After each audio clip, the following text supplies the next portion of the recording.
सबसे पहले खबर जयपुर से है। भरतपुर में नकली दवा का खुलासा हुआ है। 4 लाख से अधिक की दवाएं यहां से जब्त की गई। औषधि नियंत्रण विभाग राजस्थान की भरतपुर में बड़ी कार्रवाई।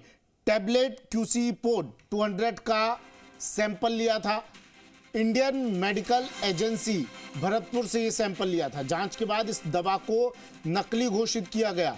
औषधि नियंत्रक अजय फाटक ने नोटिस जारी किया। दवा की बिक्री और उपयोग पर रोक लगाई। औषधि एवं प्रसाधन सामग्री अधिनियम के तहत कार्रवाई के निर्देश दिए गए। नकली दवा मैसर्स वीएडीएसपी फार्मास्यूटिकल्स बद्दी हिमाचल प्रदेश का, इसके द्वारा बनाई गई थी। जयपुर में फर्म मैसर्स इक्यूमेड हेल्थ केयर को सप्लाई की थी। जयपुर में सहायक औषधि नियंत्रक टीम ने छापा मारकर ये जांच की। टीम ने 4 लाख से ज्यादा की नकली दवाएं जब्त की। निर्माता फर्म की 4 दवाओं के सैंपल मौके से लिए। शेष स्टॉक के उपयोग और बिक्री पर भी रोक लगा दी। आशुतोष मेरे सहयोगी हमारे साथ फोनलाइन पर जुड़ गए जयपुर से। आशुतोष, किस तरह कार्रवाई की गई, किस तरह ये एक्शन लिया, पूरी जानकारी।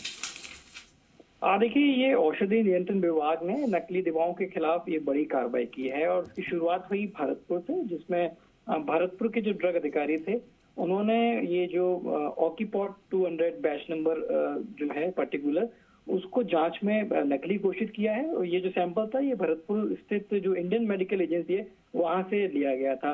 और स्टेट लेवल पे जब इसको चेक करवाया गया लेबोरेटरी में तो ये पूरी तरीके से फेक पाया गया। इसी के बाद जो राजस्थान के और ड्रग कंट्रोलर हैं अजय फाटक, उन्होंने तुरंत नोटिस जारी करते हुए इस दवा के पूरी तरीके से विक्रय पे और उपयोग पर रोक लगा दी। पूरे राजस्थान को इसके बारे में सूचना दी गई और साथ ही साथ जो एक इनका जो पर्टिकुलर प्रोटोकॉल होता है उसके हिसाब से कार्रवाई के निर्देश दिए गए। जांच में ये भी सामने आया है कि नकली दवा का जो निर्माण है वो बद्दी के अंदर, हिमाचल के अंदर किया जाता है और इसे जयपुर की जो फर्म है उसके द्वारा सप्लाई किया गया था, जिसपे जयपुर में भी छापेमारी की गई, जिसमें करीब 4 लाख से ज्यादा की जो नकली दवाई थी वो बरामद की गई। मौके से 2 अन्य जो 4 दवाई थी उनके सैंपल भी लिए गए और जो शेष स्टॉक है उस पे पूरी तरीके से पाबंदी लगा दी गई है। साथ ही साथ जालौर और भरतपुर के अंदर और भी कुछ इस तरह की दवाएं या दूसरी जगह पाई जाती हैं, तो उसके लिए भी अलग अलग टीमें गठित कर दी गई हैं। एक टीम हिमाचल भी भेजी गई है जहां कार्रवाई के निर्देश दिए गए। हिमाचल की जो ड्रग एजेंसीज हैं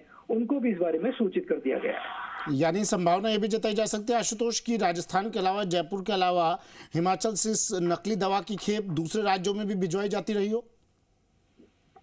देखिए, बिल्कुल संभावित तौर पे ना सिर्फ राजस्थान, क्योंकि हिमाचल कनेक्शन सामने है। इससे पहले भी जब इस तरीके की दवाओं के मामले सामने हैं, अमानक दवाओं के मामले सामने हैं, उसका हिमाचल में एक बड़ा कनेक्शन देखने को मिला है। तो ना सिर्फ राजस्थान बल्कि आसपास के जो राज्य हैं जहाँ पे बड़े स्तर पे सप्लाई की जाती है उन सभी को एक जो अलर्ट है वो घोषित कर दिया गया है। अपने उनके जो राज्य होंगे उसमें तमाम जो ड्रग कंट्रोलर है उनको निर्देशित किया गया है कि तमाम जिलों के अंदर इस दवा के संबंध में, इस दवा के बैच के संबंध में ये जानकारी दे दी जाए, पूरी तरीके से उसके बेचान पर रोक लगा दी जाए। ठीक है, शुक्रिया आशुतोष तमाम जानकारी के लिए।